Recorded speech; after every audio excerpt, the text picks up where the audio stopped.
আমরা রাফা আপুর এই যে ছোট স্টোরিটা, ওনার বিজনেস শুরু করার যে স্টোরিটা বা জার্নিটা, এখান থেকে ২ টা জিনিস আমরা শিখতে পারছি। অ্যাকচুয়ালি ২ টা না ৩ টা জিনিস আমরা শিখতে পারছি। আমি বলি কি শিখছি? নাম্বার 1 আমরা শিখছি যে আমার টাকা যেহেতু অল্প, সো আমি এমন প্রোডাক্ট আনবো যেটা আসলে অনেকগুলা। লাইক ধরেন ৳৫,০০০ দিয়ে আমি হয়তো ফর এক্সাম্পল শার্টের বিজনেস করতে পারতাম। শার্টের বিজনেস করলে আমি শার্ট আনতে পারতাম কয়টা? ৫টা, ৬টা, ৭টা, ৮টা, ১০টা। ১০টা শার্ট অনলি। বাট আপু যেটা চিন্তা ভাবনা করছে সেটা হলো টাকা যেহেতু আছে ৫,০০০, সো এমন প্রোডাক্ট আনবো যেটা অনেকগুলো প্রোডাক্ট হয়ে যায়। যেটা আমি অনেকগুলো প্রোডাক্ট বিক্রি করতে পারি। Number 1 learning. নাম্বার 2 লার্নিং যেটা আমি শিখছি, যে আপনি বলেন নাই বাট আমি শিখছি। সেটা হচ্ছে যেই প্রোডাক্ট নিয়ে আপনি বিজনেস করবেন ওই প্রোডাক্টটা আপনি রিপ্রেজেন্ট করতে পারতে হবে। আপনি এই যে আমি আমি একটু ক্যামেরায় একটু দেখাবেন।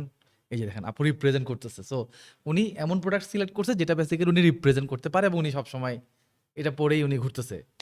এটা উনি যদিও বলে নাই বাট আমি ওনার হাতের রিংগুলা দেখে আমি অনুমান করছি। নাম্বার 3 জিনিস আমরা যেটা শিখলাম সেটা হলো বেসিক্যালি আপু আমি জানি না আপনি বুঝে অথবা না বুঝে করছেন। একটা বিজনেসে যেটা হয়, একটা বিজনেস যখন আপনি করবেন আপনার কিছু ফোকাস প্রোডাক্ট থাকা লাগবে, কিছু নন ফোকাস প্রোডাক্ট থাকা লাগবে। যেমন একটা চায়ের দোকানে যেটা হয় সেটা হচ্ছে চায়ের দোকানের ফোকাস প্রোডাক্ট হচ্ছে চা এবং সিগারেট। এটা খাওয়ার জন্য মানুষ যায়। বাট একটা চায়ের দোকানে আপনি দেখবেন বন থাকে, কল্লা থাকে, বিস্কুট থাকে, চানাচুর থাকে। কেন? ওগুলো অনেক মানুষ খায় না। বাট এই চাটাকে সাপোর্ট দেওয়ার জন্য একটা বন লাগে। অনেকে আসে চা একটা বিস্কিট দিয়ে খায়। এখন এই বিস্কিট, বন, কলা এগুলো যদি না থাকে কাস্টমার আরেক দোকানে চলে যায়। সো আমরা আপুর কাছ থেকে আরেকটা যেটা জিনিস শিখলাম সেটা হইলো আপু চাইলে একরকম প্রোডাক্ট আনতে পারতো, উনি এটা করে নাই। উনি চিন্তা করছে কি রিং আনবো, অনেকে পেন্ডেন্ট খুঁজতে পারে সাথে। পেন্ডেন্ট আনবো, অনেকে একটা চেইন খুঁজতে পারে। সো ফোকাস প্রোডাক্ট, নন ফোকাস প্রোডাক্ট একটা কম্বিনেশন উনি বেসিক্যালি করছে।